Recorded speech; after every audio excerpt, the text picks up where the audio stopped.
Hey,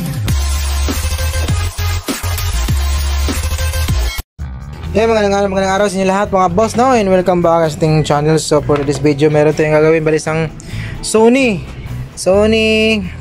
ito, 43 inches. Ito yung model nyo. Wait, model niya KD-43X707F. Ayan, so saksak natin para makita rin yung problema. Ayan, dito tayo sa may front natin. Labas yung logo ng Sony. Then display naman siya, pero yun yun yung kanyang problema. Ayan, meron siyang parang double image sa may bandang baba.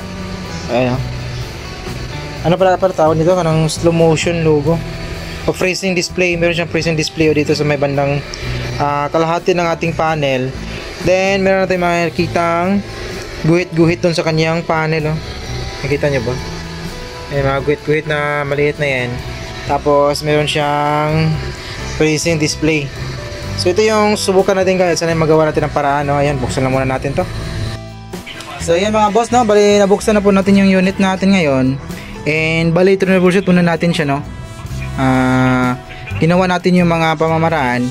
So ang ginawa pala natin is nag-block na po tayo. Dinidiretso na po yung gawa. So etong side na to pala, kunin natin na yung flash. Itong unit na to, wait lang. Itong unit na to, kapag hinahang mo yung kanyang kabilang ribbon o kabilang side, hindi po lalabas yung kanyang logo. Hindi po lalabas yung, walang display na lalabas, kundi blank screen lang siya. Tapos yung kabilang side is kulay puti. So kahit anong side mong ihang dito, sa left or right, hindi talaga lalabas yung display. Hindi siya makaka-display ng kalahati, So iwan ko lang kung sa design na to, bakit ayaw niyang makapag-display ng kalahati kung wala yung kabilang side. So ang ginawa natin is nag-block po tayo. Kita nyo naman, marami na pong tape tayo yung ginagay dyan. Nag-block tayo una sa may right side kasi nakabaliktad to. Right side block tayo, walang epekto, ganun pa rin. Left side, nag-block tayo, so walang pagbabago, ganun pa rin siya. So napaisip ako na baka hindi ko na ito magawa, bala ko na sa itong sa uli. Pero ginawan ko talaga ng paraan. Marami po tayong mga paraan na ginawa dito. Minodify po natin yung kanyang LC1, LC2. Bali yung kanyang add even ito, add even. Ayan. So ang ginawa ko una kasi, pinagsama ko yung add even natin, tapos kinonekta natin sa may BGA line, yung kanyang negative. So buong screen na po yung kanyang napi-flicker. Napi-freeze na po yung kanyang buong screen. So nilipat ko yung linya na yon doon sa ating BGA line. Ayan, BGA line. Ayun, yung magnetic wire natin na konekta sa may capacitor na yan. So nilipat ko to sa may BGA line, yung pinagsama nating add even dito. So naging black screen. Dati kasi freezing. So yung ginawa natin nung yung pinagsama natin yung add even, connecta natin sa may BGH line, naging black screen na po yung kalahati ng ating screen, ng ating panel. Pero yung bandang taas, normal. So napaisip ako na gumamit ng back converter. Ito, back converter. Na-adjust ko siya mula hanggang 14 volts. So 14 volts, flicker siya, buong screen. Hanggang sa sinagad ko, hanggang 40 volts talaga. Yung pinakasagad nito is 14 volts. So wala pa rin epekto, ganun pa rin siya black screen pa rin yung kanyang kalahati ng panel natin. So ginawa ko, yung unang modification na natutunan natin, yun yung in-apply ko. So inaisa-isa ko na lang. Yung ito, hindi ko na pinagsama, pinag-iisa ko na lang. Yung BGH add natin, kinonekta natin sa may BGA line. Ayun, kinonekta natin sa may BGA line.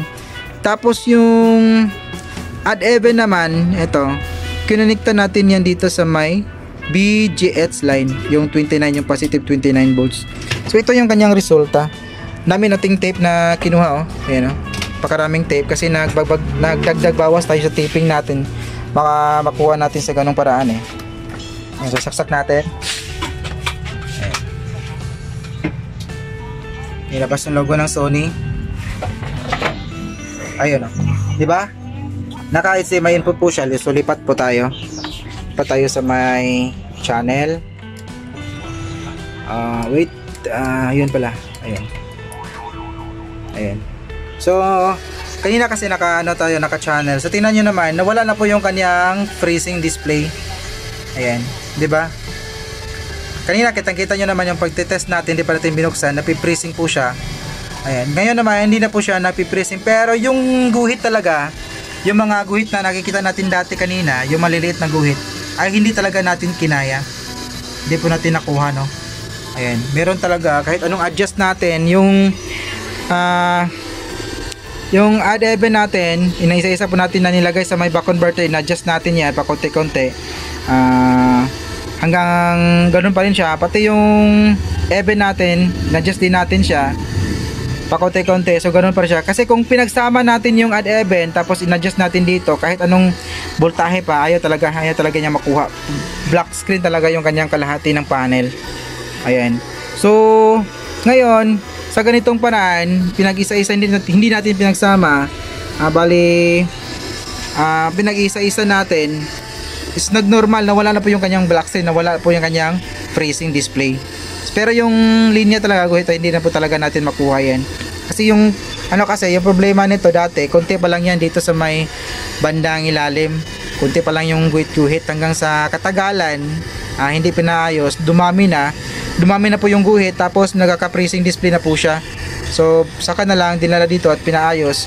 Pero yung nakuha natin, na-resolve natin is yung kanyang freezing display. Yung guhit ay hindi na talaga natin makuha, no. Siguro may ibang paraan yan, pero sa mga natutunan kong paraan, ginamit ko na dito, hindi ko talaga kinaya.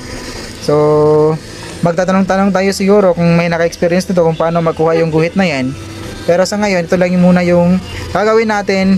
Na-solve natin yung freezing display niya sa ganitong paraan. Uulitin ko, even BGH add, konektado yan sa may BGH add, naduduling ako.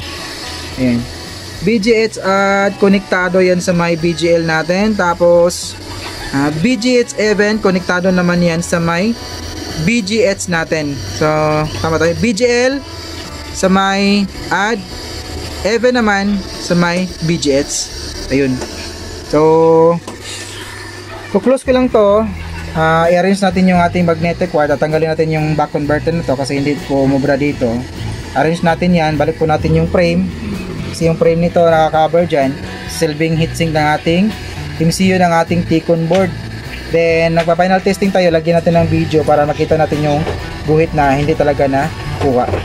Ayun. So close ko muna, then balik tayo mamaya pag matitest na tayo. So ito na po yung finished product natin mga boss. Ayan, tingnan nyo naman. Wala na po yung kaniyang freezing display. Ayan na po, napipreasing yung ditong bandang ibaba. Pero ayan o, klarong klaro, kitang kita yung kanyang mga linya-linya. Ito yung resulta kapag may problema na tapos hindi pinaayos, no. Ayan o, parang nagkaroon na siya ng burn pixel dun sa kanyang panel. Siguro nung unang maliit pa lang to, dito pa may kunting linya dito. Kapag pina-repair yun, siguro dito aabot na ganito, no. Ayan. So pero pwede naman panoorin na wala naman yung kanyang dito, yung kanyang freezing display. So hindi na masakit sa mata. Tsaka yung linya na yan, may makikita pa naman yung kanyang display, no. Medyo nga lang, pero para sa akin pwede na yan. So hanggang dito lang po yung video natin mga pas. Baka ma-CPR tayo, and maraming salamat sa nanonood. This is your service technician. Peace out.